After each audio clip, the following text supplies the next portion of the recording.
વડોદરામાં પૂર આવી ગયા, રાજકોટમાં લોકોનો ધંધો ના થયો, પરંતુ પીઢ નેતાઓને તો મોદક તુલા કરવી છે.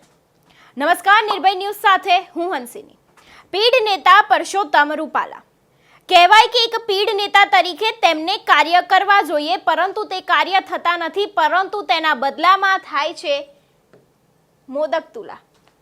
તેમને ગણેશ ચતુર્થીના દિવસે તેમની મોદક તુલા કરવામાં આવી હતી. આ જે પ્રમાણે તમે ફોટો જોઈ રહ્યા છો, લોકો સાથે તેમને બેઠક કરી હતી, તેમની મોદક તુલા કરાઈ, તેમને તોલવામાં આવ્યા હતા. આ તેના ફોટો છે.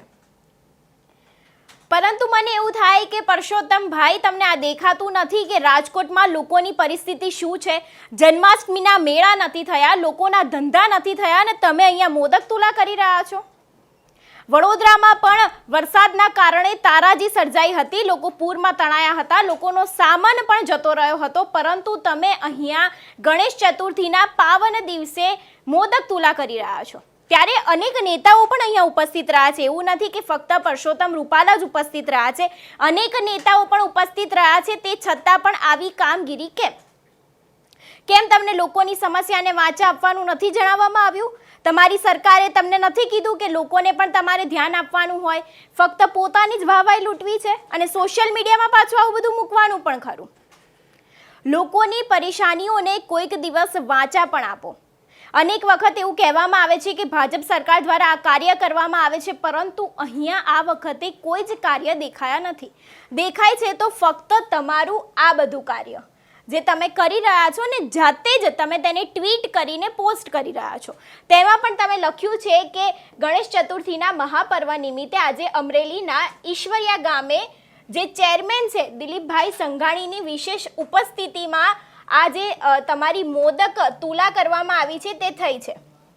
એટલે સાથે તમે એ પણ કહ્યું કે અનેક બીજા પીઢ નેતા પણ ઉપસ્થિત રહ્યા હતા અને તેમની સામે જ તમારી મોદક તુલા થઈ હતી.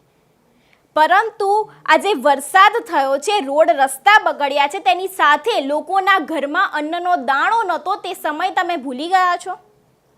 રાજકોટમાં પણ જન્માષ્ટમી સમયે ખૂબ જ વરસાદ પડ્યો હતો અને મેળાનો ધંધો પણ નહોતો થયો અને મેળા બંધ રહ્યા હતા. ત્યારે તે લોકોની પરિસ્થિતિ શું હશે અને તેવા લોકો ઉપર શું વીતી હશે તે તમને નથી દેખાતું? તમારે આ સમયે મોદક તુલા કરવા જેવા કાર્ય કરવા છે અને તેને પાછું સોશિયલ મીડિયામાં મૂકવું પણ છે, કારણ કે વાહવાઈ મળે છે. આમાં તમને કોઈ વાહવાઈ નહીં આપે. ભાજપ સરકાર કામ આવા કરો કે લોકો તમને યાદ રાખે, એવા કામ ન કરો કે લોકો તમને જોઈને ધિક્કાર કરે કે આ તમે શું મૂક્યું છે. જે કાર્ય છે પહેલાં તેને પૂરા કરો. આવા તો અનેક ફોટોઝ અને વિડીયોઝ તમારા સામે આવ્યા જ છે, પરંતુ ફરી એક વખત ગણેશ ચતુર્થીના પાવન દિવસે તમારી મોદક તુલા કરવામાં આવી, પરંતુ તમને લોકોનું દુઃખ દેખાતું નથી. તમને દેખાય છે તો ફક્ત ને ફક્ત તમારી જ વસ્તુઓ. આજે નહીં તો કાલે લોકોના કાર્ય પૂરા કરો. હવે લોકો પણ કહી રહ્યા છે કે અમારા કાર્યોને વાચા અપાતા નથી. લોકોની વેદના પણ હવે સંભળાય છે. ત્યારે અનેક રજૂઆત કરવા છતાં પણ કોઈ કાર્ય થયું નથી. તમે રાજકોટના સાંસદ છો, રાજકોટમાં તો અનેક બનાવો બન્યા છે. રાજકોટમાં ગેમ ઝોન લઈ લો કે પછી અગ્નિકાંડ લઈ લો, તે દરેક વસ્તુ થયું છે, તેને હજી સુધી કોઈ જ વાચા અપાયા નથી. જે ગોંડલ એપીએમસી છે તેમાંથી ચાઇનીઝ લસણ પણ પકડાય છે ને આટલી મોટી દાણ ચોરી થાય છે, તે વસ્તુ તમને દેખાતી નથી. તમને દેખાય છે તો ફક્ત તમારા કાર્યો.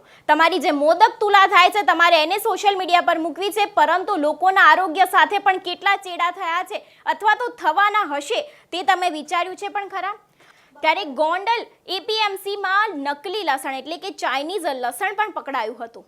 ત્યારે તમે રાજકોટના સાંસદ થઈને પણ આટલી મોટી દાણ ચોરી થવા દીધી. ગુજરાતમાં અહીંયા સુધી ચાઇનાથી લસણ આવે છે, ગુજરાતમાં પ્રવેશે છે, તે દરેક વસ્તુ ગુજરાતમાં જ બને છે, તે છતાં પણ તમને તે દેખાતું નથી. અનેક લોકો ઉપર આટલા ભોગ બને છે, રાજકોટ અગ્નિકાંડમાં પણ આટલા ભોગ બન્યા, તે છતાં પણ તમારે અંતે તો મોદક તુલા જ કરવી છે. તમને લોકો યાદ તો કરશે જ, પરંતુ સારા કામ માટે નહીં, આવી મોદક તુલા જેવી બાબતે. ત્યારે આ વિષય પર આપનું શું કહેવું છે અમને કમેન્ટ કરીને જરૂરથી જણાવજો. સાથે જ નિર્ભય ન્યૂઝને લાઇક, શેર અને સબસ્ક્રાઇબ કરવાનું ભૂલશો નહીં. નમસ્કાર.